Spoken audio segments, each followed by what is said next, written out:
So you said that this year was the year that girl's trip was finally going to leave the group chat.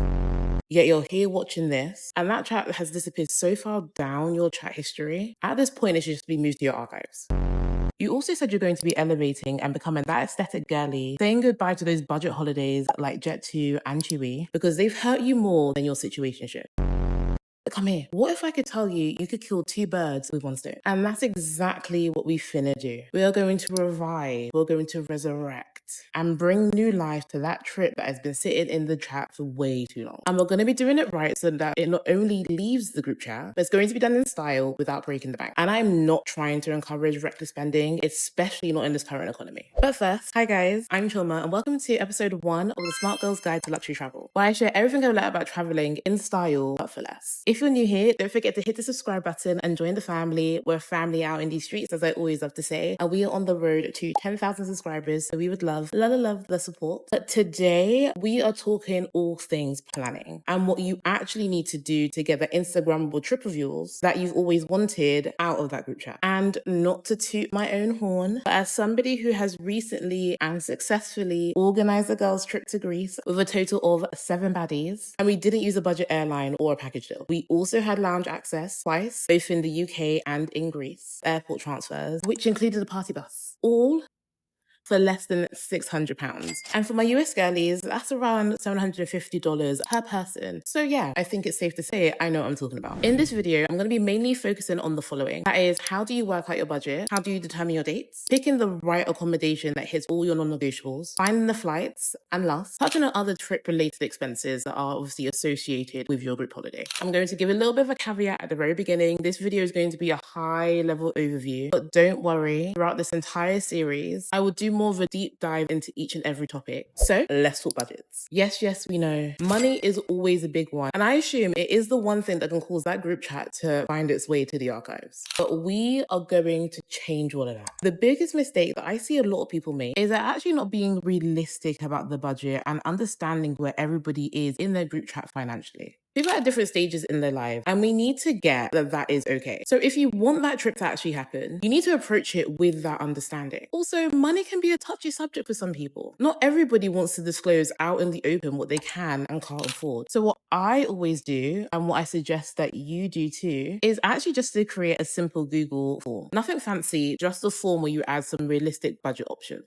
And I mean realistic. Let's be real, you're not flying anywhere internationally with room and board included for only £100. Let's be real. And it's not going to happen, especially in the way that we are trying to do it over here. The point is that you want to get people to pick different options of what they are comfortable spending on this group trip. And once you do that, you take the average and then that becomes your budget. This is usually the time when people start to separate themselves. You have the ones that are in, and you have the ones that are like, you know what, might not be able to do it this time round, but next trip, count me in. From there, you create a new chat for the people who are actually going. This just helps keep things clean, no drama, no hard feelings. Next up, dates. You heard me right, dates are next on the list. When I say dates, I'm talking about finding a window that works for everyone. This step is so important because chances are the girls or the guys who are in your group chat all work in different industries. At least that's how it is for my group of friends. Some of us are nurses, some of us work in fashion, some need to submit their holiday requests months in advance. And then there's me, who goes wherever the wind takes her and is never in one place for too long. My point is, it's already hard enough just to schedule a night out on a regular day. So just imagine trying to coordinate a group trip internationally. That is why I always say, before you even decide where you're going, start with a few date ranges that works for everybody. It gives you flexibility and it helps you avoid locking in for a week that only really accommodates and suits 2 people. So the next 3 bits, which are pretty much going to cover the rest of the video, we are going to be focusing on accommodation, flights, and other trip-related costs. These 3 things, when it comes to traveling, kind of go together real bad. Overspending in one area will instantly impact the other 2. Now, I will say one thing. This isn't something that you figure out in one go. You probably need to go back and forth a couple of times before you find that balance that works for you and your girls, or guys, depending on who you're traveling with. And before you even start doing any form of research, you actually need to do this crucial step. You need to allocate amounts to each of these 3 buckets.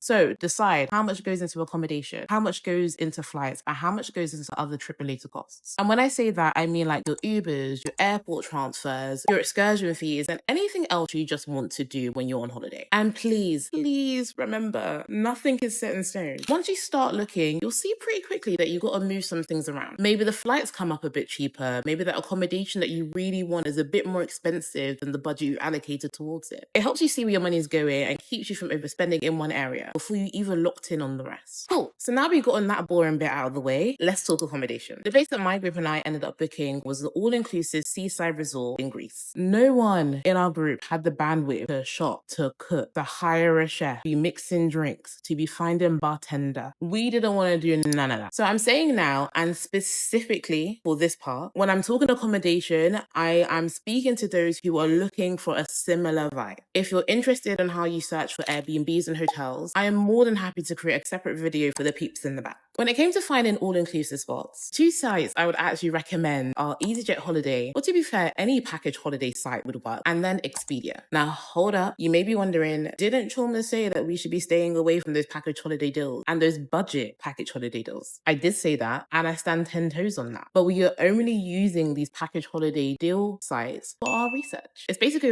as a guide to help us narrow down our destination options. That's it. All you're going to do is put in the dates that you would have chosen beforehand into the site and see what destinations come up and fit within the budget that you've allocated for your accommodation. Then once you have a few countries in mind, that is when we head over to Expedia. This is the stage where you're going to put in all of your non-negotiables when it comes to your accommodation. And then once we had all of that in place, it was then time to put in our budget for the accommodation. And to do that, all you have to do is get that budget and then multiply it by the amount of people who are going on the trip. So for example, if you had the budget of £500 and there was 6 people going on your trip, obviously 500 times 6 is 3,000. And that was the budget for the accommodation that you're going to put into Expedia. Then you select your date ranges that you determined in the step before, adding about 3 to 5 days flexibility, and then start your proper search. What I would recommend is actually putting together a few options and just popping them into a spreadsheet so that everybody can review the options and vote. The spreadsheet should have everything from the overall location to the city. It needs to have links to the resorts. It needs to have the price per person, because really and truly that is all people care about. Well, it's one of the things that people care about. And then what I would also do is just put a few checkboxes under everybody's name so that it'll just make it easier for people to pick and choose what it is they like and what it is they don't like. And because I have planned a fair few trips in my 20 plus years of living on this earth, I actually have a template for this. And it was a lifesaver when it came to narrowing down the accommodation options. And just for you guys,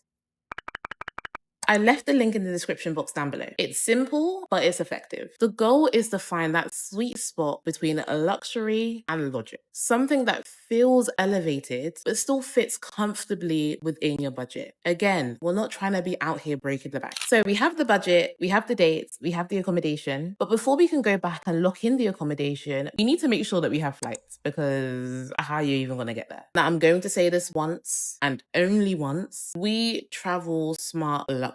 So I am not the girl who is going to be advocating for those budget airlines, for your Jet2 holiday, for your EasyJet, for your Ryanair, for Wizz Air, or any other budget airline for that matter. But just because we are not flying a budget airline doesn't mean that we need to be overspending on the airline that we do decide to go with. Believe it or not, sometimes going with an airline that isn't a budget airline can sometimes end up working out to be cheaper for you. I kid you not, when I saw that a return flight from Greece with EasyJet was 2 times more expensive than that of a British Airways flight, British Airways. And this was for the same travel date, flying to and from the same airports for the same amount of luggage. So we had a carry-on luggage and a checked-in luggage. I was like, no, we ain't doing this. When we were using British Airways, all of that came to £138 per person. Like, make it make sense. When it comes to actually looking for flights, I would recommend you check out these 3 places. That is Google Flights, Skyscanner, and once again, Expedia. Yes, you could also find flights on Expedia. All of these 3 sites are great for spotting those good deals, tracking them prices, and just comparing your options. And once you find a flight you like, I actually would always suggest that you go to the airline website itself, really and truly check 2 things. 1, is that flight still available? And 2, I want to check to see whether or not I can use my Avios points to reduce the cost of that plane ticket, or if I can just book a reward flight flat out. And also, this is completely separate, but I think this is a benefit and a tip that I just can't let you leave this video without knowing. But that is, always try to fly the same airline or airlines in an airline partnership. Because when you stick to one airline or airline partnership, you can start earning points, rack up those miles, and also build loyalty. And when you do that, that can seriously and significantly reduce the cost of any future flights that you may take. For example, when I went to Lisbon, I flew business class there and back, and kid you not, I only paid £50. I think that's roughly like $75 for the US girlies. And that's all because I use my points. So why are you willing to struggle when you know that this option is out there? Just saying. If you're somebody who wants to travel luxury, but without paying them luxury prices, this is actually a good way to do it. But this is all about just finding that middle ground. You don't want to book what's cheap. It's about getting the most value for what you're paying. And once you find the flight that hits that price point and an accommodation to match, Isha, book it. Look that in. So at this point, your accommodation is secured, your flights are booked, so that trip is coming out of the group chat, whether you want it to or not. Thankfully, at this point, you should have a bit more of an understanding of what is left for other trip-related expenses. I'm talking about your Ubers, your Bolts, your airport transfers. I'm talking about that party bus if that's your vibe. It definitely is mine. I'm talking about your airport lounges. I'm also talking about transport when you are in the country that you decided to visit. And also any other things that you want to do when you're on holiday. When it comes to planning this bit, it's really about understanding what you need versus what you want. For example, what you need is a means from getting to and from the airport, and also how you're going to safely move around when you're in the country. A want, for example, is a party bus or access to an airport lounge. Now, I can't tell you what is and isn't important. However, I can give you a few tips that will help you, especially when it comes to finding legit airport transfers and getting lounge access for free. For a bit of context, our girls' trip to Greece was to celebrate my best friend's birthday. So I wanted to make sure that we were pulling up to the hotel in style, and they were also leaving to the airport in some form of a party bus. Now, when it comes to your airport transfers in a different country, I would never recommend using Uber as your first point of call. I say this because not every country has Uber, and you are also assuming that once you land, you will have some form of stable Wi-Fi or data to even order one. And please do not go onto Google and type airport transfers in X city, because if you do that, you are going to get a million results pop up. Some that look legit, some that look a little bit questionable. And honestly, you do not have the time to go through every single one trying to figure out which ones are legit and which ones are not. What do I suggest? Well, what I do suggest is just reach out to the hotel directly. 9 times out of 10, the hotel already has a trusted supplier, one that's already been vetted and used multiple times. So you don't need to do the legwork. This is exactly what I did for my trips to Cannes and Corfu. Now, let's talk lounges. The reason why I'm able to get free airport lounge access pretty much every single time that I travel is because of my credit cards. They are amazing. With my Amex Gold, I get a priority pass, which allows me access to hundreds of lounges around the world. And that's it, guys. That is everything that you need to know to finally get that group trip out of the group chat the right way. Luxury travel doesn't mean reckless spending. It's about being intentional, knowing where to save and where to spend, and just how to make the most out of every penny. Once you've made it happen once, the whole process will become second nature. So if you found this video helpful, don't forget to like, comment, and subscribe and join the family. We are a family out in the streets, as I always love to say. We would love the support. But also subscribe, because this is just episode 1 of the Smart Girl's Guide to Luxury Travel. That is it, guys. I will see you in the next one. Bye.